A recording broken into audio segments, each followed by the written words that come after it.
Single Thursday. We recording? Oh. What's up, y'all? This your boy Quan. This is Notorious Thoughts.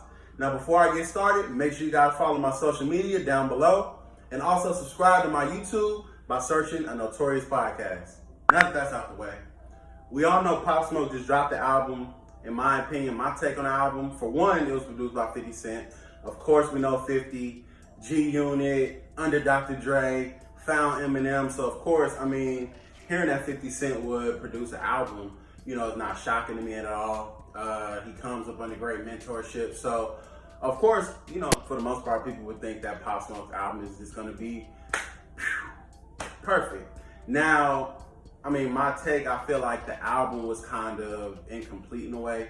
And maybe that's just because Pop Smoke just wasn't here to do his just do and finish the album how he would want the album finished. Billboard says it's on track to actually become the #1 album of the week, selling over 200,000 copies. I already expected this. I mean, anytime somebody passes away, their music always skyrockets and does what it has to do. And not for any pity or anything like that. It's just, I mean, people don't appreciate certain folks, you know, while they're here. But like I said, Pop Smoke, he was just kind of getting into his own.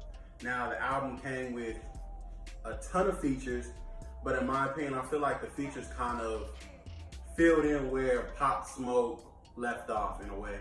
But you know, to help him finish his album, you got Quavo, Roddy Ricch, Future, The Baby, Lil Baby, 50 Cent, and so many more.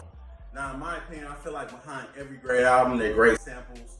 Pop Smoke, he kind of did a couple of my favorite samples. He did Mini Man by 50 Cent, which is a classic record. He sounds similar to 50 Cent, and of course, when he was alive, people gave him those different types of comparisons, saying, oh, he sounds like 50 Cent, he's the new 50 Cent, he's this in New York, and he has that 50 sound, that 50 energy. So, of course, why wouldn't he want to remake Mini Man, which is a classic record? He also sampled Tamia and Fab's So Into You. He named his So Special. He's talking about a girl in that song and how special she is to him. And he also sampled Genuine's Differences, which is another great record. Now I'm gonna get into a couple of my favorite songs off the album. One would definitely be Something Special. I love that sample. My second one would definitely be Yeah Yeah. Yeah Yeah. It has that melody for me, that tone, the Pop Smoke sound that I gravitated towards. And also, I mean, you can't include favorite songs without including the single, The Woo, featuring 50 Cent and Roddy Ricch. And putting Roddy Ricch on any record is never bad. It's always gonna help the record. So those are my top 3 favorite songs off of the Pop Smoke album. Now, lastly, I just want to get into Pop Smoke's album as a whole. If I had to rate it, I would give this album a 7.5 out of 10. And that's only because I just feel like the album was just incomplete. They used a lot of features to plug in where he left off, which was perfectly fine.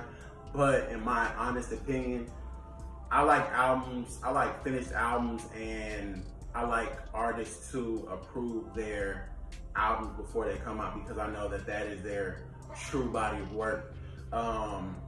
And unfortunately, Pop Smoke wasn't here to give everybody his full body of work. So of course, people had to step in and made it great. But I would have loved to hear an album that was completely finished, and not so many plugins and features. I feel like this was Pop Smoke's second album. It was his sophomore album. He was on track to rising, and I really wanted to hear him. When you think of a sophomore album, you think of somebody proving themselves, trying to top that first album. And, you know, I kind of just wanted to see solo records and things that he could have done on his own to improve the album. But by no means, the album is not bad. I give it a 7.5 out of 10. I did an IG poll, and you know, more people said that they didn't think that it did what it was supposed to do. But that's okay. Like I said, the album is actually on track to sell over 200,000 records this week, according to Billboard. So somebody was doing something right. Shout out to 50 Cent for producing. Now that was my Notorious thoughts. Make sure you guys tune in each and every Thursday at 3 p.m. on my IGTV or my YouTube channel by searching a Notorious podcast and hitting that subscribe button. Now, it's giveaway time. I mean, who doesn't love free things?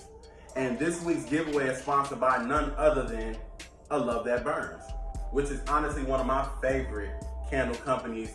The candles smell excellent. You have wax melts, you have the linen sprays, you have the car air fresheners, the mini candles, and this was created by Adrian Carter. This is a Black-owned business, and the Notorious podcast is going to cover up to $20 in a purchase for one person by random selection this week. To qualify, this is literally all you have to do.